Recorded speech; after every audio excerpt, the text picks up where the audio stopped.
تنهایی اصلا دوست ندارم. شاید چون بچگیام زیاد تنها بودم. والا منم اصلا خوشم نمیاد آقا تحسین. آخه کی از تنهایی خوشش میاد؟ از قدیم گفتن تنهایی مخصوص خداست. عکسیسم گذاشت رفت، افتاد دنبال اون علم در اغلوب، منو ترک کرد. شاید این دفعه خوشبخت بشن. البته گفتم شاید خوشبخت بشن. نمیشن. اون مردک زندگی دخترم رو تباه میکنه، ولی من همچین اجازه ای نمیدم. میفهمم آقا تحسین، میفهمم.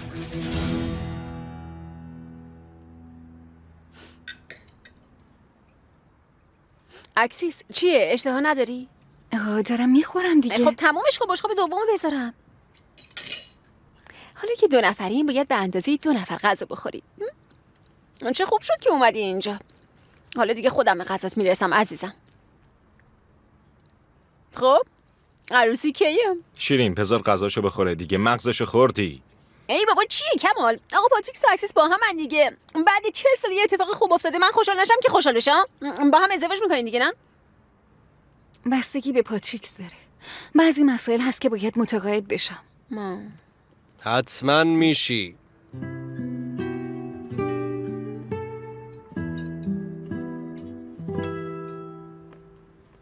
اونا رو بده به من ریحان جون. برای خودت بشقاب بیار.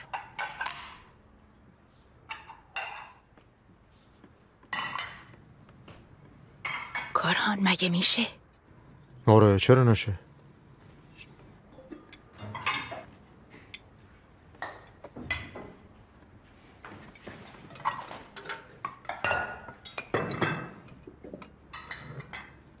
برای من کم سوپ بکش کرهان جان. ممنون. دستش درد نکنه، جاهده سوپو درست کرد. منم سالاد و خورشت بادمجون رو درست کردم. دستتون درد نکنه، خیلی خوب شده. نوش جونت باشه. صالح هر دو رو خیلی دوست داشت. اون مردک همونی که صالحو کشت، روزی که مرد دلم خنک شد کرهان. هر کسی دیر یا زود به سزای عملش میرسه. دنیا داره مکافاته.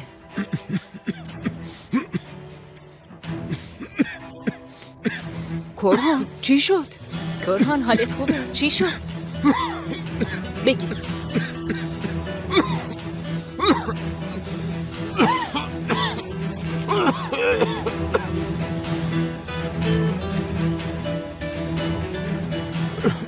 تو یه چیزی تا از خدا به خیر کنی.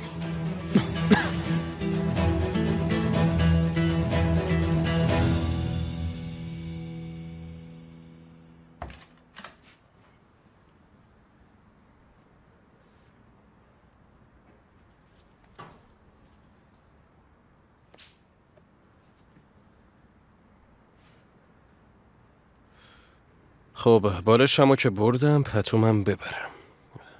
یواش یواش داشتم حاضر می شدم برم پذیرایی بخوابم. راستش نمیخواستم رخت خوب تو ازت بگیرم. پس نگیر. یعنی چی؟ من رو کاناپه بخوابم؟ اگه با هم بخوابیم چی میشه؟ اتفاقی میفته؟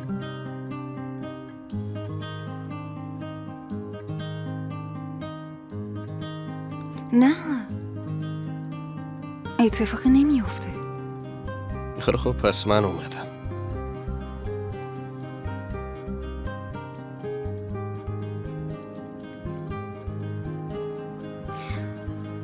ولی فقط میخوابیم ها.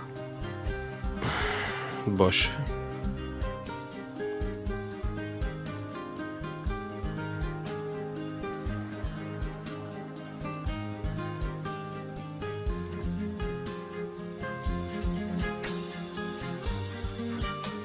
امروز من شایسته ی آفرین نبودم.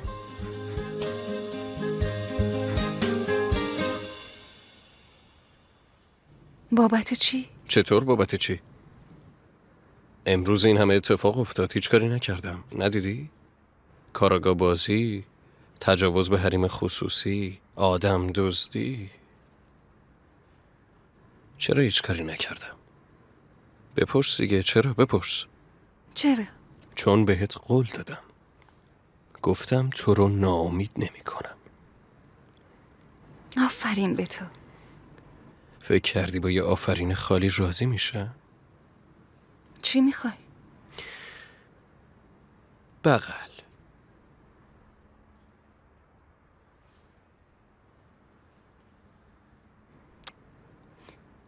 نمیشه. دست بردار دیگه.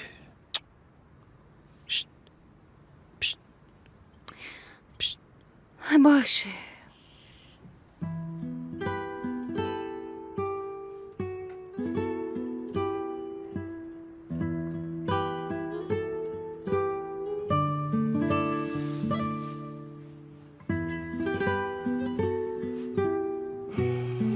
میشه به شکمت دست بزنم؟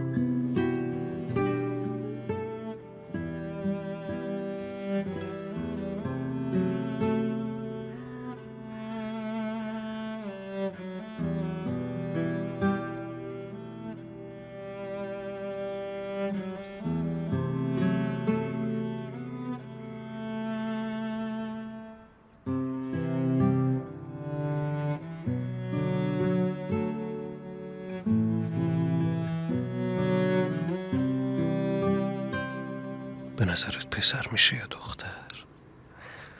باید براش اسم انتخاب کنی. هنوز خیلی وقت داریم.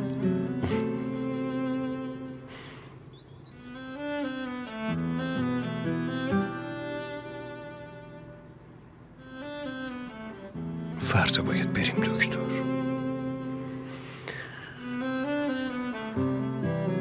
بریم دکتر برای یه چکاپ. باشه.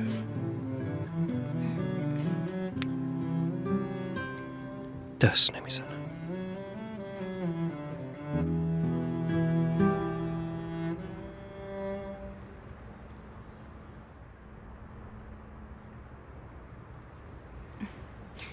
صبح بخیر. صبح بخیر. خیر باشه. گل از گلت شکفته؟ خواب خیلی قشنگی دیدم. ایشالا خیره. تعریف کن ببینم. تو یه مزرعه بزرگ گل بودیم. خب اونقدر بوی خوبی داشت که نگو. بعد صدای موسیقی اومد. پاتریکس اومد. خب دستامو گرفت. تو چشام نگاه کرد. گفت نمیتونم. بدون تو نمیتونم نفس بکشم. تو زندگیم هیچی رو به اندازه تو نخواستم. یه عکسیس خیلی رومانتیکه. خب بعدش چی شد؟ بعد جلوم زانو زد. بعد به هم یه حلقه داد. ازم پرسید با من ازدواج میکنی؟ اینقدر قشنگ بود. اصلا نمیخواستم بیدار شم. خواب دیگه به زودی به واقعیت تبدیل میشه جانم.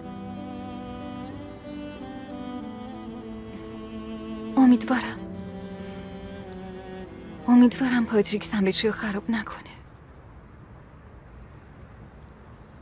امیدوارم خوشبخت بشی. معلومه که میشی. من مطمئنم این دفعه همه چی خیلی قشنگ میشه. قشنگ و دوست داشتنیانه میبینی عزیزم.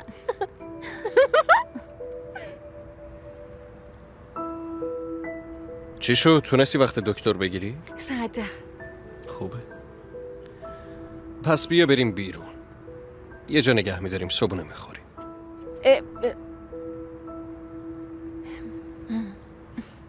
باشه.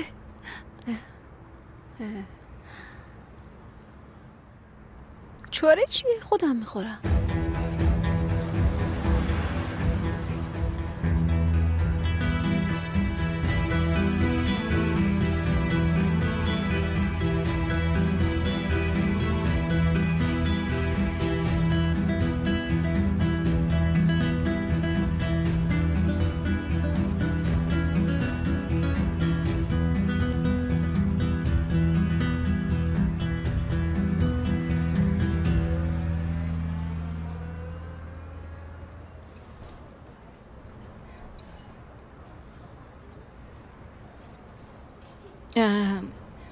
بانو جون، حتما کنجکاوی بدونی چرا تو رو دعوت کردم اینجا.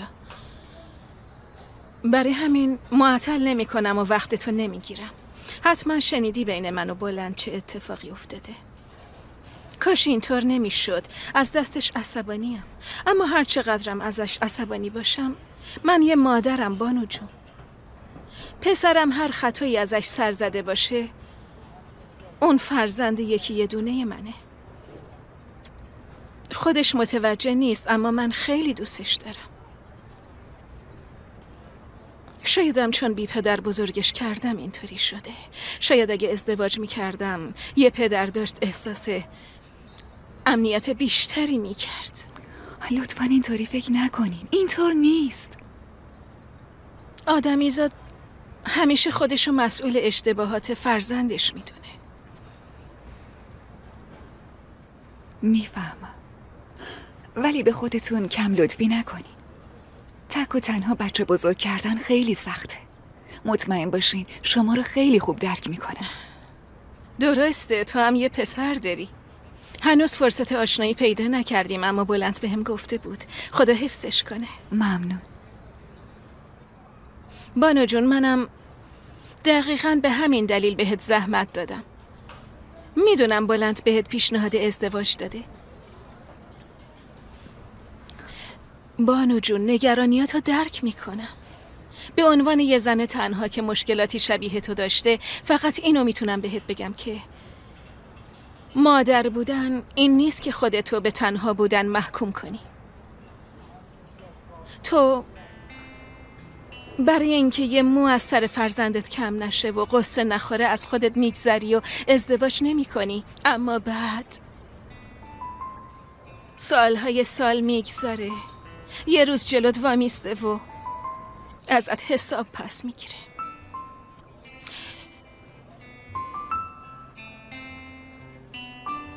برای همین بهت توصیه میکنم به خاطر اینکه یه بچه داری خودتو از این فرصت محروم نکن عزیزم. ضمناً وقتی به پیشنهاد بلند فکر میکنی اینو هم فراموش نکن که بلند واقعا پسر خیلی خوبیه. هر اشتباهی هم مرتکب شده باشه دل پاک و مهربونی داره. کدوممون مرتکب اشتباه نشدیم ها؟ منم همینطور فکر میکنم. راستش اینو برای اولین بار با شما در میون میذارم. امروز به بلند جواب مثبت میدم. جدی میگی؟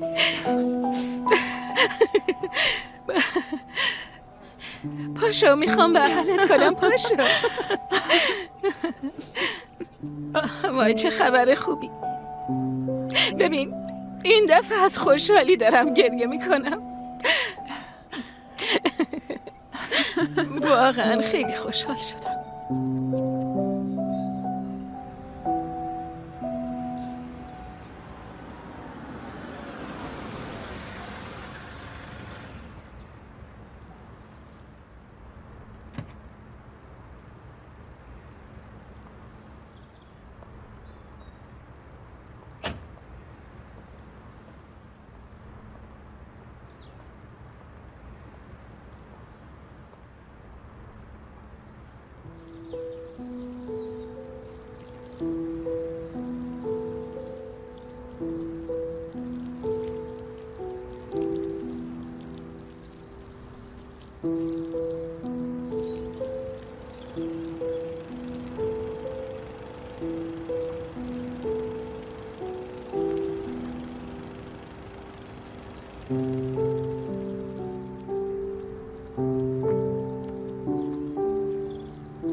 شیرین رفتی تو فکر؟ باز چی شده؟ خوبم عشقم، خوبم. میدونی وقتی تنها میمونم یه چیزایی به ذهنم میاد. انگار سیلی میخورم کمال.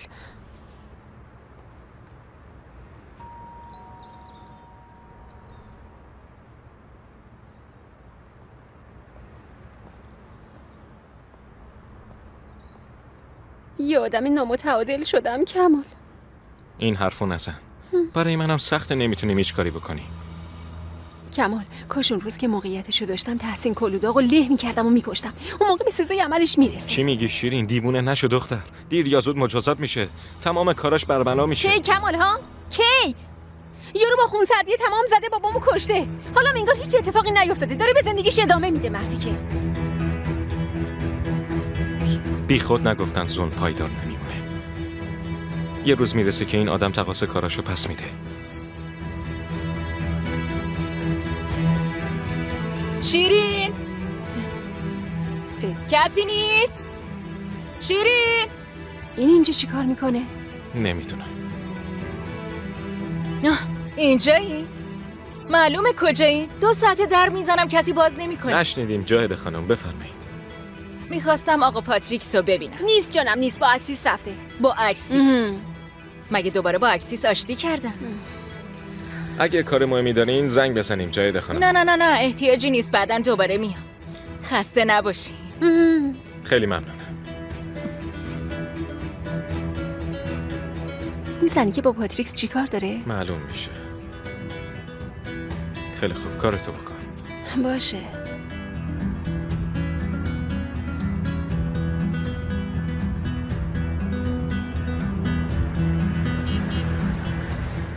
اینجا چی کار میکنن؟ چی شده؟ کی آشتی کردن؟ نه یه کاسه زیر نیم کاسه است. شاید عشقی چیزی بینشون باشه. از وقتی اینا رو دیدم با هم موش و گربه‌اند. آخرین بارم با هم جر و بحث میکردم. جر و بحث کردنشون رو جدی نگیر. آدمای عاشق جر و بحث هم میکنن، عشق عاشقی هم میکنن. توران ساکت شو.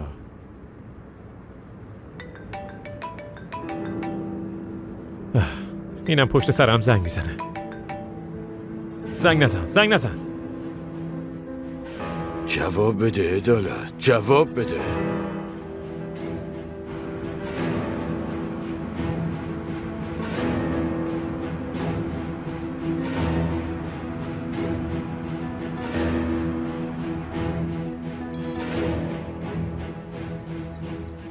آقا تحسین، از اینکه نتونستم سر قرار بیام معذرت میخوام. برای اینکه شما رو تو خطر نندازم مجبور شدم.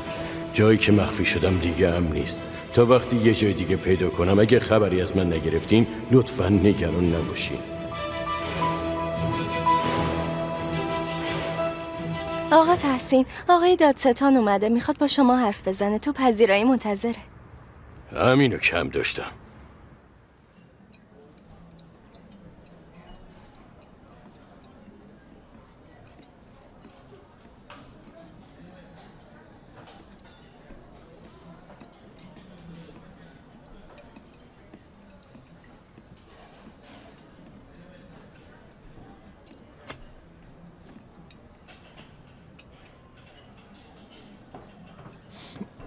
خب کار خیلی مهمی که گفتی چیه؟ بگو دیگه، زود باش.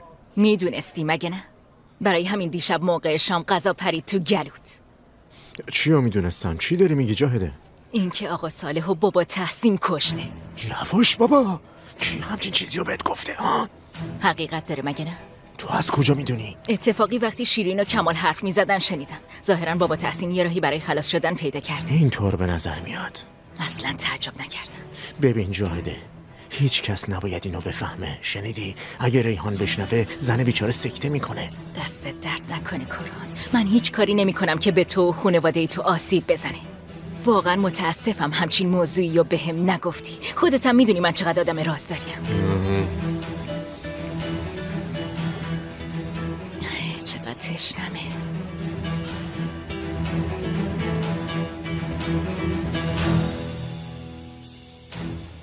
خیر باشه آقای دادستان، نکنه خبری از عدالت شده؟ نه متاسفانه. اومدم اینجا در مورد پرونده صالح توران صحبت کنم. چند تا سوال ازتون دارم. چی شد یه دفعه؟ مگه اون پرونده بسته نشد؟ چرا؟ ولی وقتی پرونده رو مرور میکردم یه چند تا سوال ذهنم رو مشغول کرد. گفتم یه صحبتی با شما داشته باشم.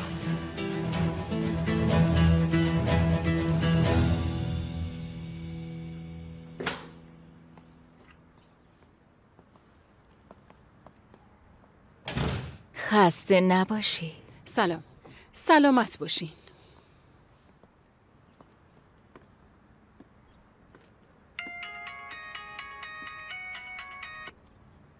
الو.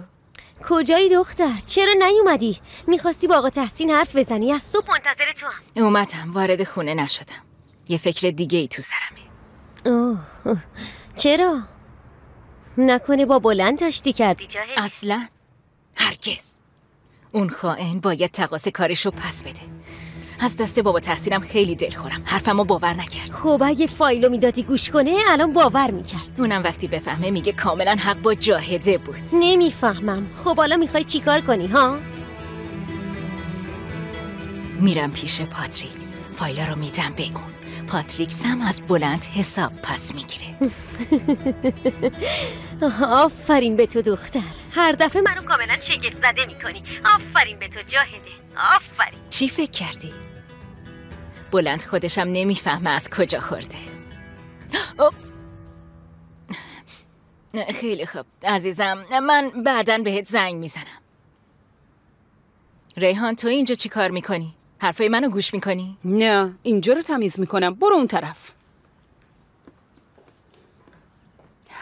از قدیم گفتن که آسه برو آسه بیا که گربه شاخت نزنه. از من گفتن. تو چی گفتی؟ متوجه منظورت نشدم. منظورم اینه فتنه به پا کردن و ول کن. سرت به زندگی خودت باشه. داری مادر میشی، یکم خودتو جمع و جور کن. این چه طرز حرف زدن با منه؟ درست حرف بزن. پر رو. ای بابا. خیلی خوب. دوباره برگردیم به اون روز. گفتین از صالح توران خواستین بیاد یه جایی، ولی جاشو مشخص نکردین. یه جایی همین دور و برا بود. خوب به خاطر نمیارم. ساعت چند هم دیگر رو دیدین؟ یا اگه منتظر موندین دقیقاً چقدر طول کشید؟ من اینو از کجا بدونم؟ این همه مدت از اون روز گذشته. به خاطر نمیارم. اینو برای چی میپرسین؟ آقا تحسین همونطور که گفتم یه ابهاماتی باقی مونده و همینا نظرمو جلب کردن. خب دیر کردین. اگه همون موقع میپرسیدین به خاطر میآوردم. به هر حال این همه مدت ازش گذشته. من یه آدم سن و سال دارم. هر روز با 40 تا مشکل سر کله میزنم. میفهمم. بگذاریم. آقا تحسین ممکنه بعداً دوباره مزاحمتون بشن. خواهش میکنم. تنها نگرانی من عدالت آقای دادستان. فقط میخوام صحیح و سالم پیدا بشه. آقا تحسین پلیس به طور جدی دنبال ایشونه. ولی فراری بودن و ترس از دستگیری ممکنه خطرات دیگه‌ای رو متوجهشون کنه. یعنی ممکنه بلایی سرش اومده باشه؟ امیدوارم چنین اتفاقی نیفتاده باشه و راه درست انتخاب کنه. خواهش میکنم اگه خبری گرفتین به ما هم اطلاع بدین. البته، حتما. روز بخیر. روز بخیر.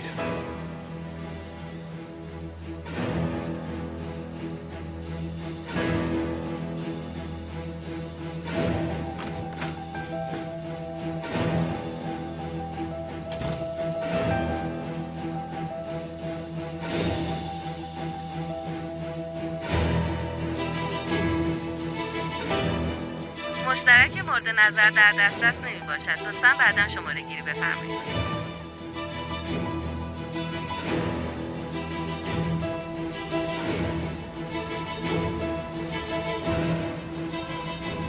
آقا رضا اینجا. وایسا.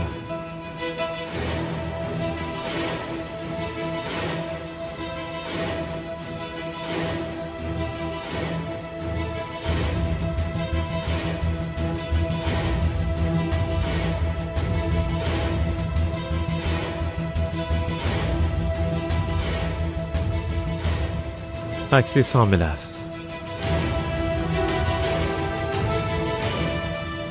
پس اینطور برای همین انقدر شاد و خوشم. عجب.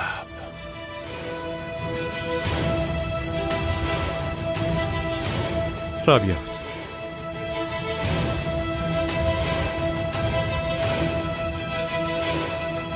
یکم دیگه دکتر میاد. خیلی ممنون. حالت خوبه؟ یکم استرس دارم. انقدر مصیبت سرمون اومده که عادت کردم. نمیتونم باور کنم اتفاق خوبی میفته. باور کن باشه. باور کن. یه اتفاق خوب افتاده. روزای بعد پشت سر گذاشتیم. واقعا پشت سر گذاشتیم؟ معلومه پشت سر گذاشتیم. نمیبینی؟ از این به بعدم اتفاقای خوب میفته. من برای روزایی که با هم پشت سر میذاریم الکی اسم انتخاب نکردم. عشق.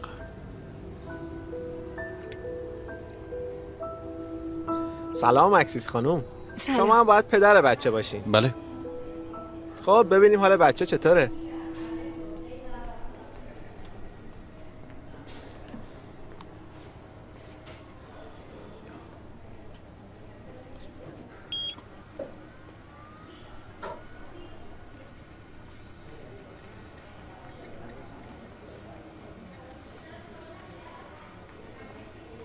اینجاست.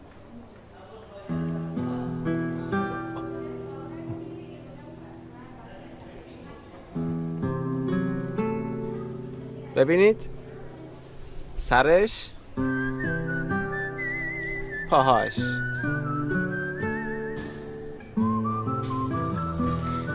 حالش خوبه؟ بله خیلی خوبه، همه چی رو به راهه. میخواین ضربان قلبشو بشنوین؟ بله البته.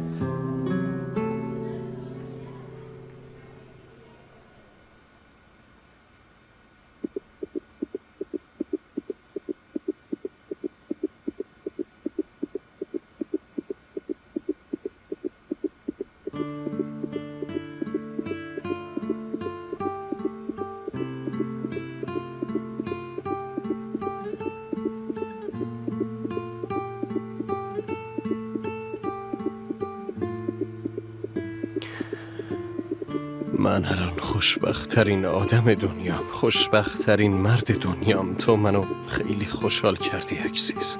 ازت خیلی ممنونم، خیلی ممنونم.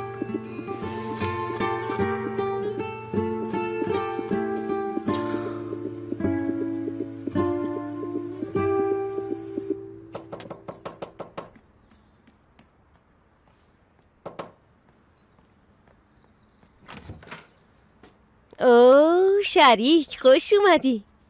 اگه دنبال آقا تحسین میگردی ایشون تو بالکنه. با من درست حرف بزن. ما شریک نیستیم. تو درست حرف بزن. اگه من نبودم نمیتونستی از این در بیایی تو.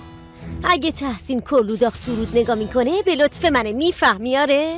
در مقابلش پول خوبی گرفتی، پس انتظار تشکر نداشته باش. صداتو ببر و دیگم در این مورد حرفی نزن. نه بابا. آقا تحسین. بیا بلند، میخواستم بهت زنگ بزنم. خیر باشه، چی شده؟ میگم بین تو و جایده چی هست ها؟ هیچی. چطور؟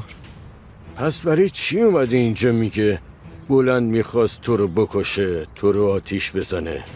معلومه یه چیزایی بینتون بوده. چی؟ جاهده این حرفا رو به شما گفت؟ باورم نمیشه. این زن واقعا دیوونه شده. اونو که شک ندارم، ولی چرا؟ برای چی؟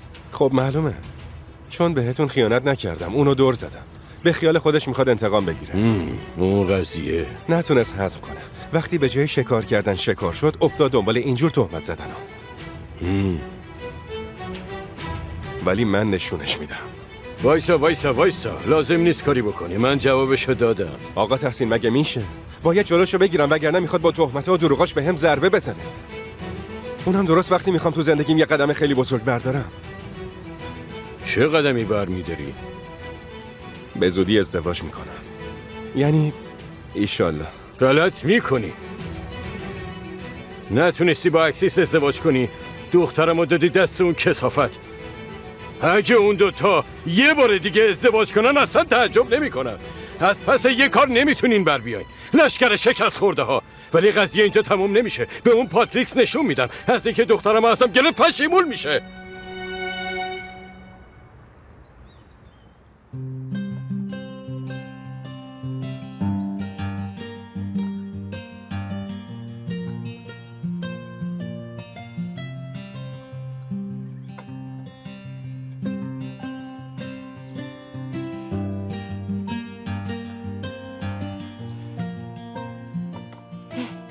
کمال، میگم باید گهگاهی اینطوری واسه خودمون وقت بذاریم عزیزم.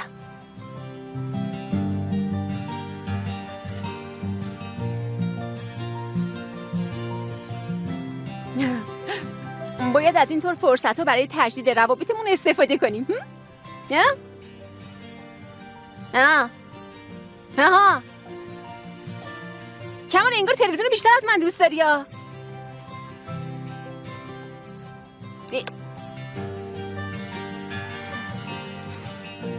ببینم مگه قرار نبود امروز بری روستا خرید کنی آقا؟ شیرین گفتم حالا که کسی نیست اینو تماشا کنم. این چه وضعشه؟ منم تو رو دوست دارم. بودم.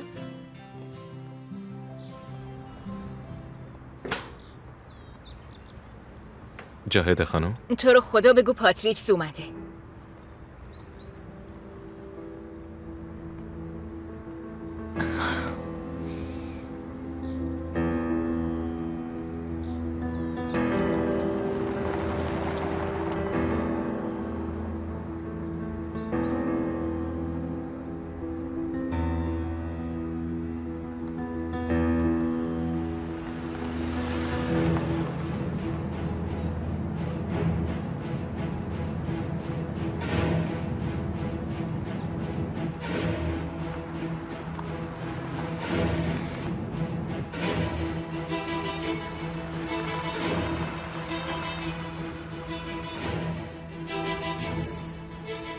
توران برو دیگه.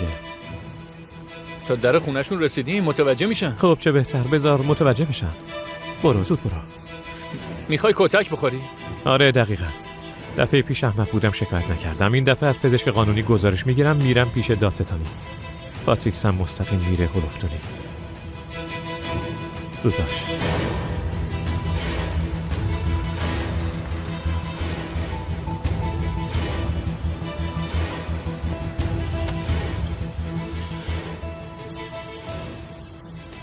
گوشی تو در بیار فیلم بگیر. هر اتفاقی هم بیفته ولش نکن. از همه چی فیلم بگیر. فهمیدی؟ مدرک جرمه مهم.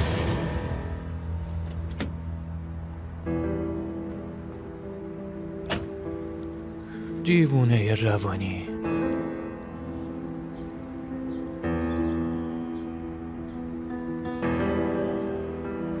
پاتریکس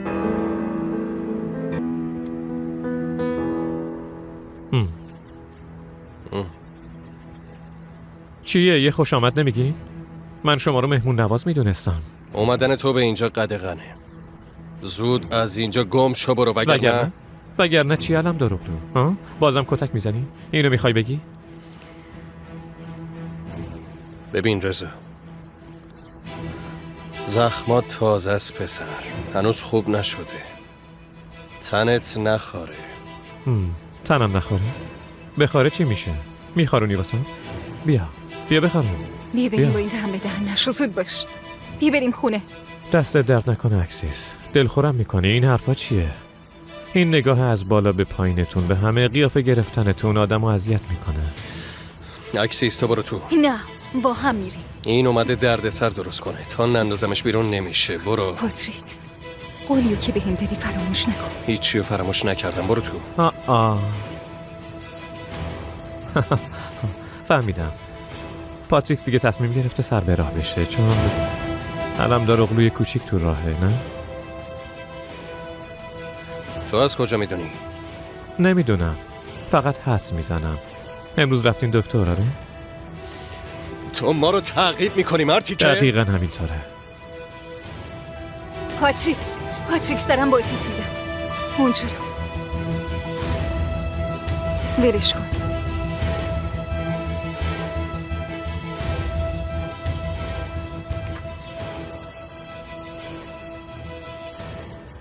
زود گمشین برین، یا میخواین اصلا نرین؟ الان به پلیس خبر میدم بیاد.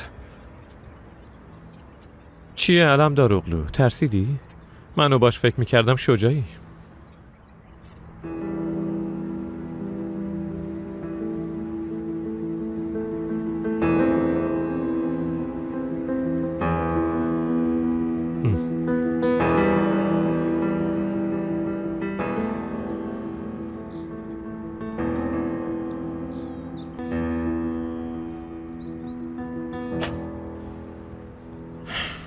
توران بریم.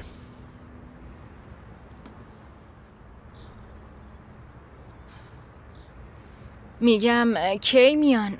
باید خیلی منتظر بمونم. زنگ زدم الان میان.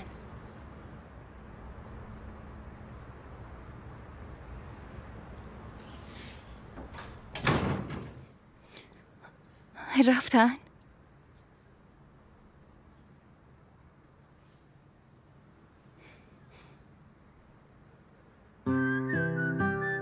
از اینکه خودتو کنترل کردی ممنونم.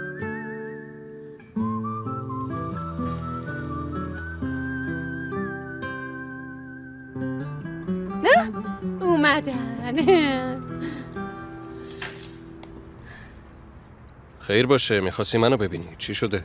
آره، یه موضوع مهم هست که میخوام بهت بگم. خب گوشم با توه. میشه تنها حرف بزنی؟ نه نمیشه. هر حرفی داری همینجا بگو. من هیچ چیز پنهونی از اکسیس ندارم. خب بگو. خیلی خوب. پس روزای اول که تو خونه آتیش سوزی شد با بابا تحسین داخل خونه بودین، یادت میاد؟ آره خیلی خوب به خاطر میارم. چی میخوای بگی؟ من میدونم اون آتیش سوزی کار کی بود. اینم مدرکش.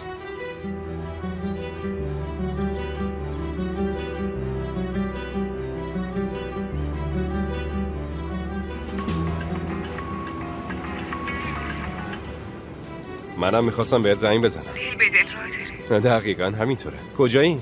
تو راهم دارم به سمت کرلوداغ میام. عالیه. چطور شما با هم بخوریم؟ باشه. در مورد ازدواجم حرف میزنیم. فکر کنم تصمیممو گرفتم. جدی میگی؟ چی میخوای بگی؟ نکنه میخوای بله رو بدی؟ چقدر عجولی، یکم صبر کن. هرچی باشه تا یه ساعت دیگه جوابمو میفهم. خیلی خوب باشه. یه کاری بکنیم، تو رستورانی که رفته بودیم قرار بذاریم؟ باشه. ولی خواهش میکنم زیاد منتظرم نذار. ممکنه قلبم نتونه بیشتر از این طاقت بیاره. باورم نمیشه چطور میتونه تا این حد پیش بره. اکسیس کجاش باور کردنی نیست. داریم از بلند حرف میزنیم. اون یارو یه آدم کثیف و پس فطرته. کم مونده بود قاتل بشه. تو و بابام داشتین میمردین پاتریکس.